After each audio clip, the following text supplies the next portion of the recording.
need to move to Atlantis.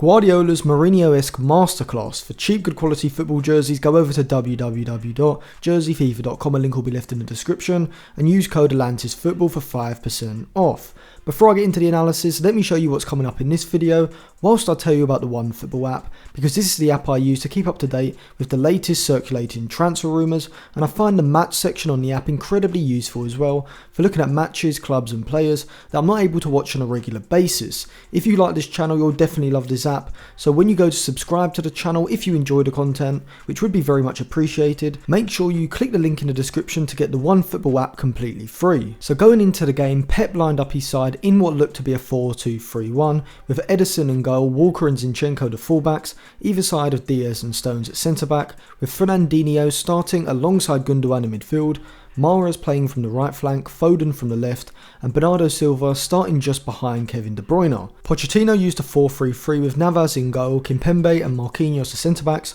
Florenzi played at right back with Diallo at left back, Paredes played as a deeper central midfielder with Herrera and Verratti either side of him, as Di Maria started from the right of the front three, Neymar from the left and Icardi played as a centre forward. Now PSG were 2-1 down from the first leg, with City having 2 away goals as well, so they would have to score at least twice to go through. Pochettino therefore adapted his system, and in the first 30 minutes PSG were probably the better of the two sides. In the first leg, PSG were fairly passive in their press, sitting off in a 4-4-2 shape. However, at the Etihad they pressed much higher up the pitch in a narrow 4-3-3, which would allow them to man-to-man press City in their defensive third. Here we see Di Maria and Neymar high up alongside Icardi, applying the pressure with Herrera pushing up onto Fernandinho and Florenzi on the right positioned high up the pitch as well, ready to press Zinchenko if Ederson looked to bypass PSG's frontline press with a lofted ball out to the fullback. City were using a 2-4-4 in possession, with the fullbacks Zinchenko and Walker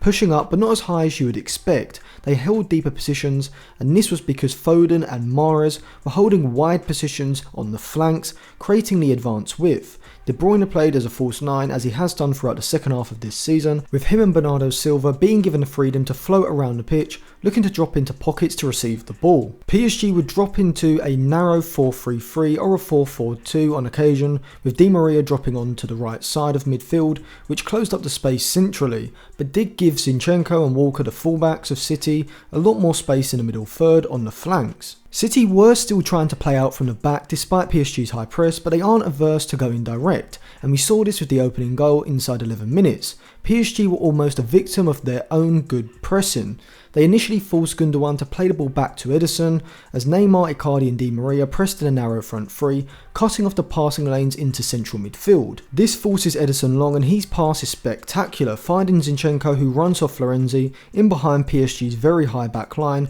which all stems from their high press. When Zinchenko gets into a crossing position, his awareness that Foden probably can't win a cross into the box means that he waits, sees De Bruyne ahead of the PSG midfield and pulls it back to the edge of the box, finds De Bruyne, whose shot is well blocked by Florenzi, but it deflects into the path of Mahrez, who slots the ball between the legs of Navas into the far corner, giving City the lead. Despite being a goal down in the first 30 minutes, PSG were just as good as City in my opinion, if not better, in terms of how they were stopping City sustaining attacks by forcing them long, and they were controlling possession as well, having about 55%. PSG's narrow 4-3-3 would become a 2-4-3-1, with Verratti and Paredes playing as a deep double pivot in midfield when in possession, and Herrera pushing up alongside Neymar in between the lines of the City midfield and defence. When Di Maria would drift inside from the right flank, which he did often throughout the first half, we would see Herrera drop alongside Paredes and Verratti, shifting PSG's possession shape to a 2-5-2-1. But even though there were promising signs both tactically and individually for PSG, there were some flaws that would eventually cost them. First of all, despite dominating possession, they weren't able to create much. Their main aim of progressing play came from trying to play incisive passes into Neymar and Di Maria between the lines and then having them turn and drive the attack forward. City were relatively good at stopping this from happening, as they would drop into a narrow 4-4-2 shape, sitting deeper than you may expect City to do, allowing PSG's deeper players to have the ball, which almost encouraged PSG to come onto them. but PSG lacked advanced width, so when City did close off the passing lanes into Neymar and Di Maria, PSG didn't have any options ahead of them, with the fullbacks sitting quite deep and with no Mbappe able to drift out to the left channel to make runs in behind, which would have forced City's backline to drop deeper. Pep's side were able to stop the backline dropping deeper under pressure, remaining vertically compact and therefore congesting these areas, stopping PSG's ball progression as a result. I also thought that Icardi was poor throughout the game, lacking the interplay to link the attack or the ability to hold up the ball, which would have allowed PSG to sustain more attacks, but instead PSG's attacks kept breaking down as soon as they got into the final third. Secondly, PSG's press, whilst initially looking effective, did have some faults that developed. We see here the front three are pressing high and Di Maria and Neymar are holding narrow positions to cut off the pass into the central midfielders and force City out to the fullbacks, where in theory PSG can then push up the pitch, pin City into that channel and win the ball back. However, we see here that when Diaz plays a pass into Zinchenko under pressure from Di Maria, Florenzi is too deep to apply pressure straight away, allowing Zinchenko to play the pass back in field. This wouldn't be a big problem, but for Herrera retaining a deeper position instead of pushing up with the forward line. This lack of pressure allows Gundogan to turn and dribble forward, and now City have played out of PSG's press into the middle third, and now with more space between the lines. City look like a completely different style of side to the ones that we've seen in the Champions League in Pep's first few seasons, having the same great defensive and offensive qualities that Mourinho sides are known for,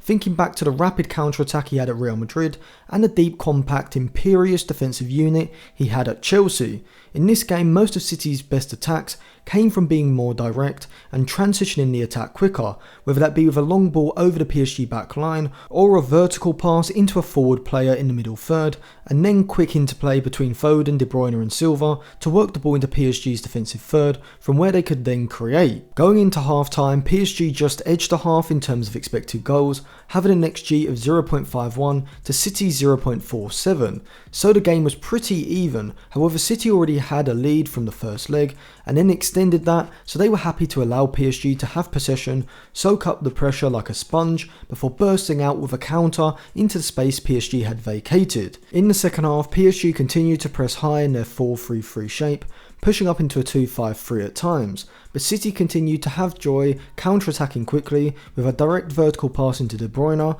and this was where City's second goal would come from. It does come from a free kick which was cleared to Florenzi, who misplaces a pass into Zinchenko, and he plays a first-time pass into De Bruyne, which allows a Belgian to lay off the ball to Foden, and now City have two wide attackers, Mahrez and Foden, sprinting forward alongside De Bruyne. Phil Foden's decision making is so good for a young attacker. We have seen players like Rashford and Sterling struggle with their choice of pass or final ball around the box, but Foden rarely over dribbles. Instead, as he does for the goal, he knows the right time to play the pass into De Bruyne, but then also continues the run, receiving the pass down the channel, and his vision and technique to play that low cross between keeper and back line is top level, putting it on a plate for Mahrez to finish and edge City closer to the final. It wasn't that PSG were particularly poor in this game. I thought that Pochettino went with the right system and mentality, but City's defensive system and individual players completely halted PSG's attack, and without Mbappe, PSG lacked runners in behind, and maybe starting Moise Kean on the left side would have aided PSG's attack,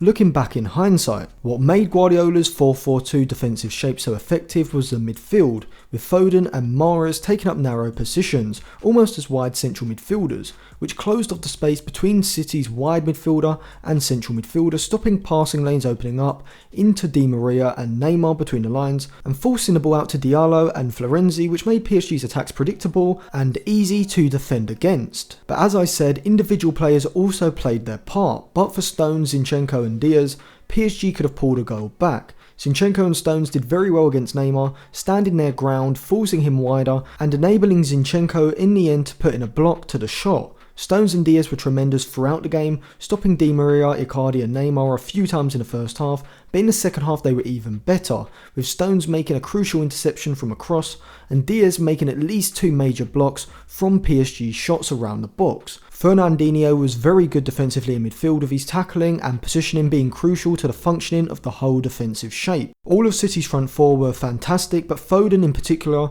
really showed that now he is a top level player, on the same level as Mahrez and the others. His defensive positioning and work rate was very good. His dribbling and running in behind was what really allowed City to progress the ball into the final third on a number of occasions, and his end product was as good as anyone's would have been in this match, creating Mahrez' second goal, having a one-on-one opportunity created from a run in behind, and also hitting the post late on with a low-driven shot which just missed the far corner. PSG fell apart in the end, with Di Maria getting sent off and then Verratti, Danilo Pereira and Kimpembe doing their best attempts to join him. What really cost PSG was not having the advanced width and runs in behind that Mbappe offered in abundance against Barcelona and Bayern Munich. Pochettino didn't fare terribly in the tactical game against Guardiola, but the advantage from the first leg was always going to make it hard for PSG, and without Mbappe they really didn't create enough, even if their defensive system was quite good in parts. City finished the game with an XG of 1.54 to PSG 0.88. showing that City deserved the victory in this game and over the two legs,